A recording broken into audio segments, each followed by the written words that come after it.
My name is Lindsey Curnutte, and this is On Air with Heritage Action, where we break down in 5 minutes or less how you can get involved today in the fight for conservative values. So last episode, we talked about Biden's Build Back Better or Build Back Broke bill, but with that still in limbo, today we're going to talk about Majority Leader Chuck Schumer's renewed plan to take power away from Americans and really forever undermine the integrity of our elections. So let's kind of jump into what happened last year first. If you recall, in 2021, Senate Democrats in Washington tried and failed to pass these two separate bills to put Washington bureaucrats in charge of our elections and rig the rules in their party's favor. Both bills passed the House, but stalled in the Senate, where they could not garner that 60-vote threshold needed to end debate and continue to a final vote. So AKA, these bills are stopped by the filibuster, which is a long-held Senate procedure that both parties have used in fostering debate and really making sure the minority party's voice is heard. But Senator Schumer's plan is simple this year. It's kind of a 1-2 punch. He wants to, one, nuke the filibuster and then federalize elections. So in a letter to colleagues on Monday, Senator Schumer said the Senate must evolve and will debate and consider these rule changes by January 17th. We're going to talk more about that filibuster angle next week, but for today, we just want to kind of focus on his strategy. So this is not the same game plan as last year. Senator Schumer and his cronies in D.C. are now using the events of January 6th as a means to accomplish their never-ending goal of power. Just listen to this. In that same letter from Monday, Schumer said, "The Senate must advance systemic democracy reforms to repair our republic, or else the events of that day will be an aberration." Wow. So in reality, this has nothing to do with democracy and everything to do with rigging the rules to keep his party in power. To get into the politics of it all, Schumer needs this federal election bill for a couple of different reasons. One is his own election. AOC is from New York, and she's rumored as a possible primary challenger to Schumer. But by passing this very far-left election takeover, Schumer would be delivering a very big win to the far left of his party. So it could possibly discourage AOC or any other lefties from entering his own race.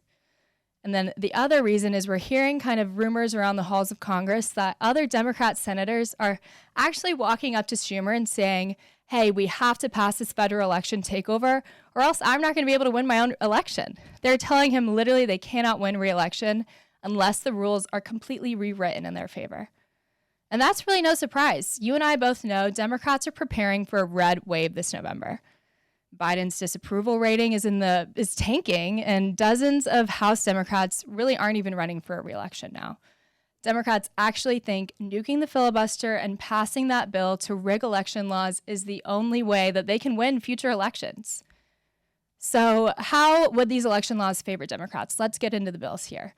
Just look at really what was in the two bills from last year. You can go to heritageaction.com/issues for a deeper level, but let's talk about some of their wants here. First, they want publicly funded campaigns. So that's your dollars going to politicians and their campaign ads. Second, they want to overturn those state voter ID laws, which are very popular. 80% of Americans support that. That's a no-brainer.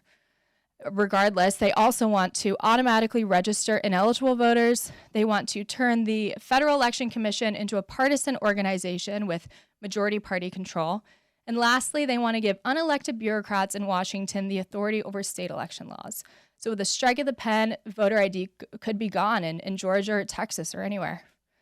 So after Schumer nukes that filibuster, he'll be free to pass all of these policies that are basically striking down the gains that so many states have made over the past years to protect their own elections. So what can you do? For now, the action item is to really get back up to speed on these bills. Check out our resources at heritageaction.com/issues and familiarize yourself with these, and then get in touch with your members of Congress. Ask them that they reject any attempt to nuke the filibuster. That's one. Second is federalize elections. And third, take power away from the people. So call your member of Congress today. That's it for another episode of On Air with Heritage Action. Thank you for tuning in. Share this episode with your friends and be sure to follow us on Twitter, Facebook, Instagram, YouTube, and Rumble to stay in the know and up to date with Heritage Action.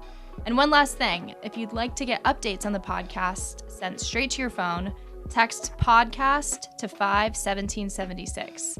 That's podcast to 51776.